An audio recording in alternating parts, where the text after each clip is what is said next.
নমো Buddha good morning everyone তে আজকে একটু দেরি হয়েছে কারণ আজকে রবিবার তে ওইটা দাঁতটাত মাইজা ভাবতেছি কি তার রান্তাম তে ভাবতে ভাবতে মাথার মধ্যে আইলো যে রানমুখ খিচুড়ি তো খিচুড়ি লিকার ডাল টাল লিয়া দুই টিয়া সবজি দুই টিয়া বয় দিলাম খিচুড়ি তো খিচুড়িটা অলমোস্ট হয়ে গেছে গা তে এখন খিচুড়িটা খুললা খিচুড়ির কালারটা দেখা আমার তো খুব ভালো লাগছে তে খিচুড়িটা খাই মুখ একটু মুখের মধ্যে একটা স্মাইল আইছে তে খিচুড়িটা লিয়া বয়ে গেলাম গা খিচুড়ি খাইবার লিগা তে খাইয়া টিয়া বয়ে গেলাম একটু স্যান্ডউইচ বানাতাম কারণ স্যান্ডউইচ না বানালে তো হইতো না।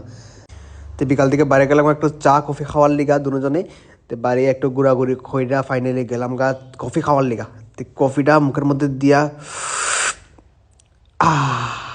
তারপর কফিটা খাইয়া আমি একটু বেড়া সাহায্য এলাম রাস্তার মধ্যে। তো বেড়া সাহায্য করে আইয়া হেরা রাঁধতে দিলাম একটু হেরা দেওয়া রাঁধায় আর কি কাজ করে আর কি একটু। তে ডিমটা তো শেষ করে দিল ডিমটা আমি একটু চেষ্টা করলাম যে প্রলাপ দেওয়ার লিগা তখন খাজরের না ফাইনালি খাইয়া টিয়া দিলাম গো বাই।